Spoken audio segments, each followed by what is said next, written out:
أعوذ بالله من الشيطان الرجيم. واتل عليهم نبأ ابني آدم بالحق إذ قربا قربانا فتقبل من أحدهما ولم يتقبل من الآخر قال لأقتلنك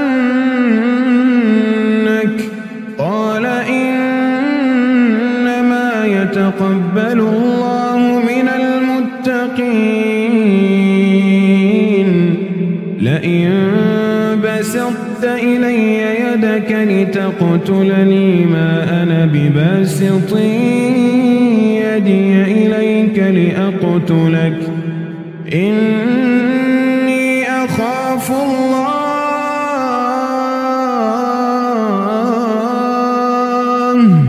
إني أخاف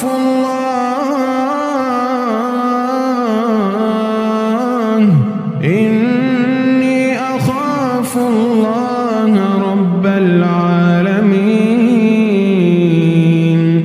إني أريد أن تبوء بإثمي وإثمك فتكون من أصحاب النار وذلك جزاء الظالمين فطوعت له نفسه قتل أخيه فقتله فأصبح من الخاسرين فبعث الله غرابا يبحث في الأرض ليريه كيف يواري سوءة أخيه قال يا ويلتى أعجزت أن أكون مثل هذا الغراب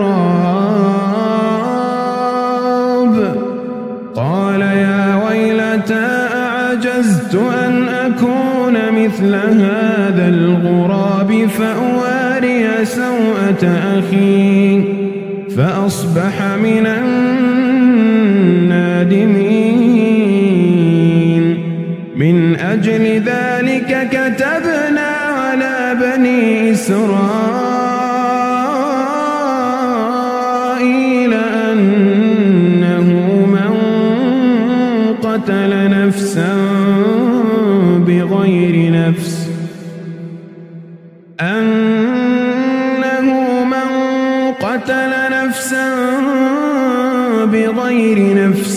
أو فساد في الأرض فكأنما قتل الناس جميعا ومن أحياها فكأنما أحيا الناس جميعا ولقد جاءتهم رسلنا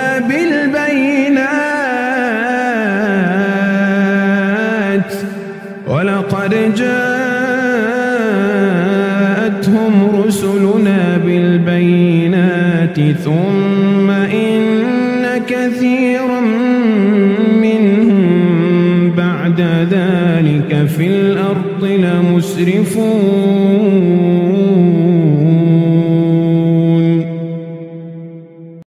और ए नबी, इनको आदम के दो बेटों हाबील और काबील के हालात जो बिल्कुल सच्चे हैं पढ़कर सुना दो कि जब उन दोनों ने बारगाह इलाही में एक एक नियाज पेश की तो एक की नियाज तो कबूल हो गई और दूसरे की कबूल न हुई।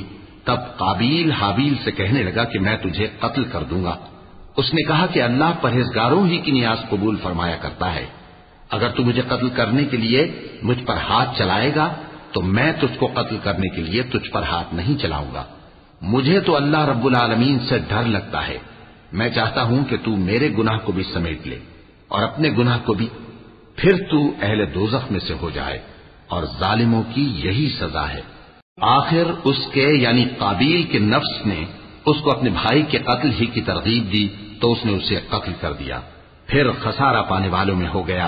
अब अल्लाह ने एक कौवा भेजा जो जमीन कुरेदने लगा ताकि उसे दिखाए कि अपने भाई की लाश को कैसे छुपाए। कहने लगा, हाय कमबख्ती, مجھ سے اتنا بھی نہ ہو سکا کہ اس کوے جیسا ہی ہوتا کہ اپنے بھائی کی لاش چھپا دیتا؟ پھر وہ پشیمان ہو گیا۔ اس قتل کی وجہ سے ہم نے بنی اسرائیل کے ذمے یہ بات لکھ دی کہ جو شخص کسی کو ناحق قتل کرے گا، یعنی بغیر اس کے کہ جان کا بدلہ لیا جائے یا ملک میں خرابی کرنے کی سزا دی جائے، تو اس نے گویا تمام انسانوں کو قتل کیا، اور جو ایک انسان کی جان بچا لے تو گویا اس نے سارے انسانوں کو زندگی دے دی۔